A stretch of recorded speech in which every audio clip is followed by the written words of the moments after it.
All right, by now most of you know that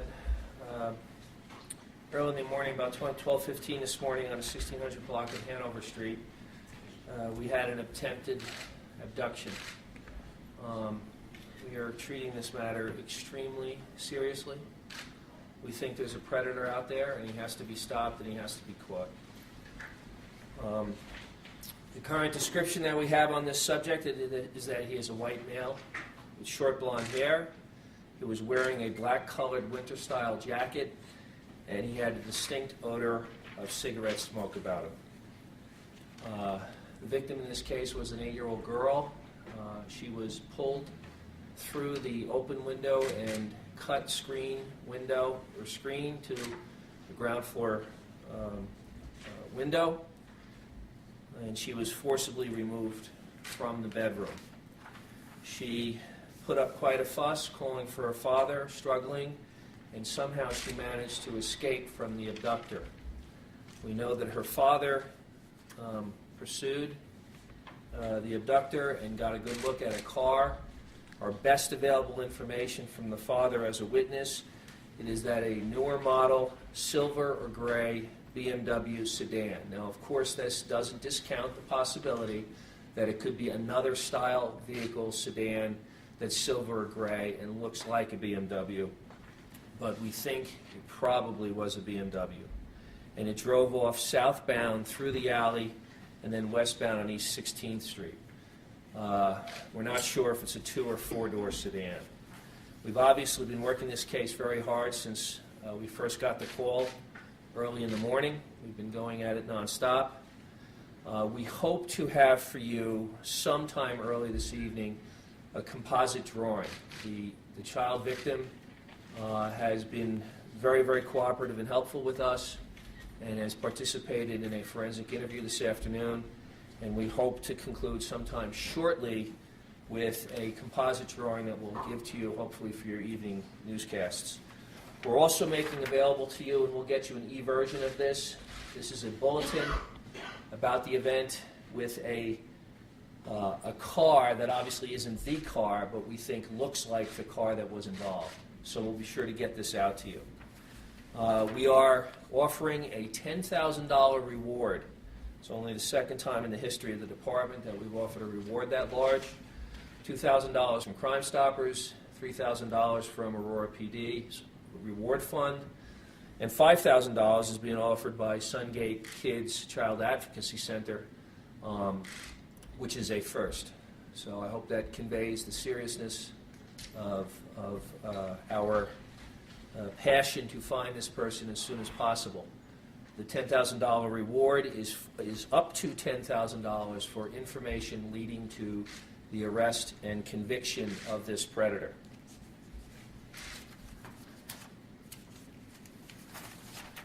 Now, in terms of additional investigative steps, we obviously have seized from the crime scene all the forensic evidence we possibly can. Are doing follow-up interviews with the child victim and her family. We have done multiple door-to-door canvasses of the area, and we've obtained some additional information from witnesses in the area. We are obviously searching every data system we can.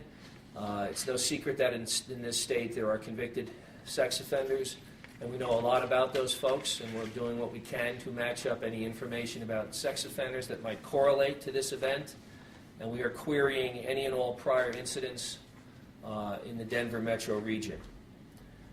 We have asked that Aurora Public Schools, we are working with Aurora Public Schools right now. I just got off the phone with the superintendent. Even though they are on recess, APS has a very good system of notifying parents of events that are of importance to the school community, and probably sometime this evening we'll be putting out an advisory, at least to parents in that immediate area with regard to this event, including safety tips and the like.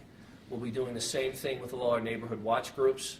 We've obviously been in touch with all the area law enforcement about this. We'll be using our social media to get out information about this event, including the suspect information and including safety tips.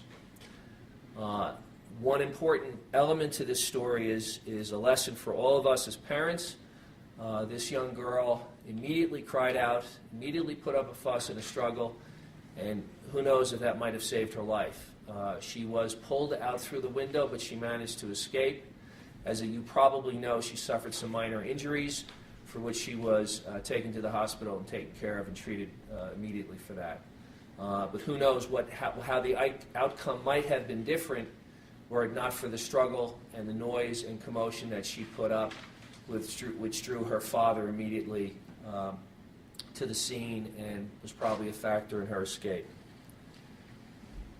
In terms of cautions to parents and cautions to anybody in the Denver metro area, and by the way, this happened to occur in Denver, in Aurora, a couple blocks from the Denver border, but obviously a predator like this could go anywhere and has no regard for jurisdictional boundaries. And part of the reason for this press conference is to alert the entire Denver metro area that this predator is on the loose, and we all need to be as watchful and vigilant as we can. In terms of safety measures, sensible, good, smart ideas for parents and residents in the area include leaving exterior lights on, making sure windows and doors are locked, reporting suspicious activity, calling 911 if you see anything in your community that causes concern, and obviously anything involving a silver or gray BMW driven by a white male with blonde hair. There's a role here, and obviously in a story for parents in the behavior of this child that contributed to her being rescued, the call for help, and the commotion that she raised the instant this occurred. So with that, and with the promise that we will get this document out to you right after this meeting, and we will get the composite out to you as soon as it is done. If you don't get it tonight, it's because we didn't feel comfortable that it was ready to be released. Hopefully you will get it tonight. If you don't get it tonight, we'll get it to you first thing in the morning. But whenever it's done, and there's a science to getting one of those done, and done correctly, we'll get that out to you. So with those cautions and with the announcement of the $10,000 reward, again, the largest reward we've ever offered in the history of the department, I'll take some questions. Can you comment? I mean, obviously, it's one thing if you see a kid and you take them off a street or try to do sort of a crime of opportunity, but so this person went right to her bedroom. I mean, what can you tell us about what possible connection or stalking or how that might have come about? Well, I've been in this business a long time. I've never seen anything like this. And obviously, I wouldn't be here today as the chief giving this press conference if I didn't think that this was a terribly important event and that we really need your support, the media support, and the public support, tips and leads to catch this guy. And by the way, I'm sorry, I forgot to offer the phone numbers. Anybody who has any information on this suspect or any concerns or any leads, any possible ideas, you can call us anonymously through Crime Stoppers at 720-913-STOP or 720-913-7867. And you can also call Detective Chris Hurley, who is the lead detective on this case. Her phone number is 303-739-6113. But I will tell you that I have not seen anything like this previously in my career. But I mean, did you have any, was a girl able to talk about, you noticed some creepy guy hanging around? I mean, what possible connection might there? I don't have any information like that. We do know that the screen was cut open and that he reached inside and pulled her out. Do you have an age range for the suspect, Chief? We don't. We were not able to get an age range for the suspect from the child witness. Chief, someone said this morning that the would-be abductor, I guess, said to her, "I know your family." Any truth to that? We're not going to go into the details. There was obviously some dialogue between the suspect and the child, but beyond that, we're not comfortable releasing any details right now on that. Earlier you said that, or Sergeant Amsler said that it wasn't apparent that there was any connection, like that they didn't know. Have you ruled that out? There is nothing in this family to indicate that they are targeted for any particular reason. We do know a light was on in the bedroom. It might have been possible for the predator to look and see inside that there was a child.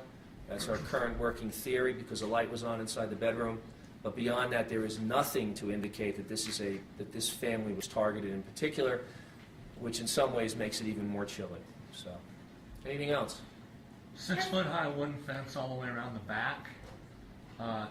That's kind of the hardest one to get to, isn't it? I mean, I'm not sure what you're asking. Well, there's a 6-foot-high Right. fence, brand new one, all the way around the. Okay, I can't background. explain how he got from where he was to where the car is.